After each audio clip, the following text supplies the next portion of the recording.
Hello and welcome to Rajya Sabha Television. You're watching The Big Picture with me, Frank Rausen Pereira. India on Sunday slammed Pakistan for its attempt to accord provincial status to so-called Gilgit-Baltistan, saying it is intended to camouflage the illegal occupation of the region by Islamabad. Joining me on the program today are Vivek Karju, former ambassador, Sreeram Chaulia, Foreign Affairs Analyst, and Arvind Gupta, Director, Vivekananda International Foundation. Thank you to all my guests for joining me on this edition of The Big Picture. Sreeram Chaulia, let's take this particular point of the CPEC going through Gilgit-Baltistan forward. How much of an issue is it? Does it make things more complex for India? Well, definitely, Frank, it used to be, seen as a bilateral conflict and mutual claims by both sides. But over time, China has muscled in and to the picture, and in many ways, it's dictating terms now about the fate of Gilgit-Baltistan, linking it up to Gwadar port in the Arabian Sea, and creating more pathways for Chinese goods and commerce and PLA soldiers to be able to move westwards and flank us on the western side. So there, Chinese military strategists are on record saying, we can put aircraft carriers on the west coast of India as and when we want. So if they are acting uppity on the eastern side, so in the Indo-Pacific, so I think there is a broader geopolitical dimension here, and the Chinese are obviously financing most of the infrastructure projects throughout Gilgit-Baltistan, much to the dismay of the local people whose views and opinions have been completely disregarded and who have been crushed by the Pakistani military and by jihadist groups and Sunni fundamentalists.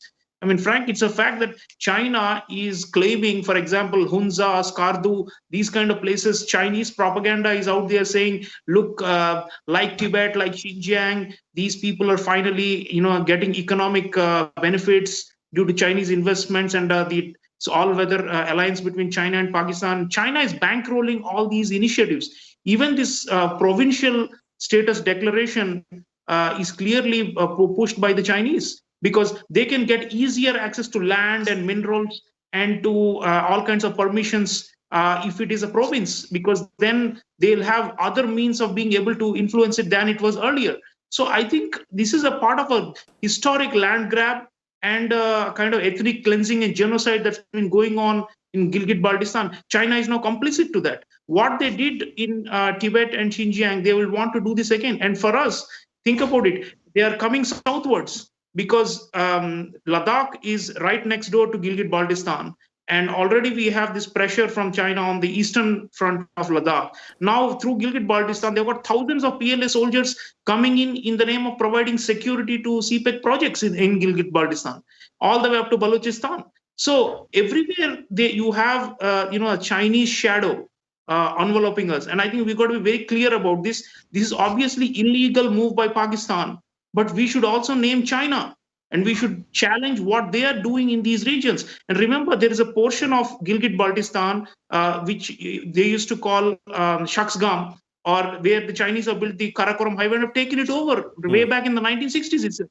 So if you look at the map now, the entire Gilgit-Baltistan is almost like a de facto Chinese province. They already have Karakoram highway, and they're hemming us in on all directions. Sure. So it's very important that we need to have a breakout strategy and to challenge this, not only as a Pakistani skullduggery, which all of us are well aware of, but as ultimately being the handiwork or the mastermind behind this is China, and that needs to be pointed out. So, Sreeram Chaulia, as far as this issue of Pak's claim over Jammu and Kashmir is concerned, a couple of panelists raised that particular issue, but we didn't delve deep into it. As far as that particular aspect is concerned, is Pakistan slowly and surely trying to give up its claim over Jammu and Kashmir? Well, it's very weak right now. I mean, there's no question about it.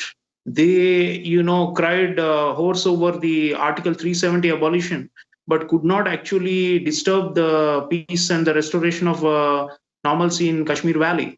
So they are frustrated, and I think they increasingly, as they move into the Chinese orbit, it's less about Pakistan's own national will. I mean, they don't have the means to enforce it much against India anymore. and economically it's so comatose and dependent on China. So I see them more like, as a dependent who's simply, following the diktats of Beijing.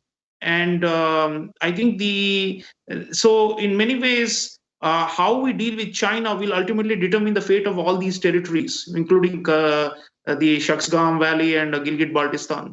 And I think the Quad and other means by which we are now countering them, that's good. But also in terms of the propaganda, a few years ago, Prime Minister Modi made a very, forthright call about Balochistan at Independence Day speech. You will remember that people in Balochistan appreciate India's support. And we should do more radio programming, television programming, more online promotion of what is happening inside Gilgit-Baltistan in a big way. That is the way to ultimately put their whole Kashmir propaganda to shame, because even though they've given up pretty much, they cannot take the Kashmir Valley at all. They will continue to make some noises in the UN and elsewhere, and try to always claim the upper hand in terms of moral high ground against India. But the reality, what they're doing in Gilgit-Baltistan, just for our viewers, until the partition and the Pakistani occupation of Gilgit-Baltistan, 80% of that region was Shia Muslims, and Ismailis, Hazaras, and now it's hardly 37-38% is Shia. So what has happened in the intervening 70 years, and now the Chinese are also flooding in, is complete demographic takeover of that region, and a kind of ethnic cleansing and genocide. And China and Pakistan work hand in glove because both of them understand the same language. What China did in Tibet, what they did in Xinjiang, they want to also Pakistan do in Gilgit-Baltistan. So I think we should actually go on the offensive in terms of information warfare on this matter. Many people don't know about Gilgit-Baltistan. Most people think there is a bilateral dispute of Kashmir between India and Pakistan, and many people don't know the China angle. So I think we need to round it. And like Ambassador Kajju was saying, we should put out catchy but convincing symbols. We have satellite imagery of the jihadist camps in the POK and also Gilgit-Baltistan. They have infiltrated the entire region, flooded it with jihadists and Taliban and Sipahi Sahiba and all these extreme fundamentalist groups that have been killing Shias mercilessly in that region. You saw what happened in Karachi recently, Frank. Thousands of people rallied saying Shias are kafir and we will kill them. So this is the kind of mindset that's happening inside Pakistan. Gilgit-Baltistan is one of the worst sufferers of this majoritarian hatred. So when they claim that India is becoming a Hindu fundamentalist and all that, which is not at all true, we need to, hit back in the same coin and let the world know the reality of who is making this accusation against India. So it's very important that the propaganda and the promotion of information and covert ways of spreading the word around, that is something we need to invest in a lot more. Sreeram Chaulia, quick closing comment from you. Frank, we are mounting a serious resistance to China in the Indo-Pacific, further south of this Gilgit-Baltistan area, and we are trying to counterbalance them in different ways. We need an answer to the Chinese BRI, Belt and Road Initiative, because that is the basis on which they are now colonizing Gilgit-Baltistan with the complicity of the Imran Khan government and the Pakistani military. So the BRI has a Western element also. It's not only in the Indian Ocean region and in East Asia. And so all the way up to the Arabian Sea, up to Gwadar port and beyond, they are trying to bring it in. And so we need to have other partners in this region, Iran and others, because that's the only way for us to push back and reverse this momentum that China is gaining by suborning the whole of Pakistan and turning it into its handmaid.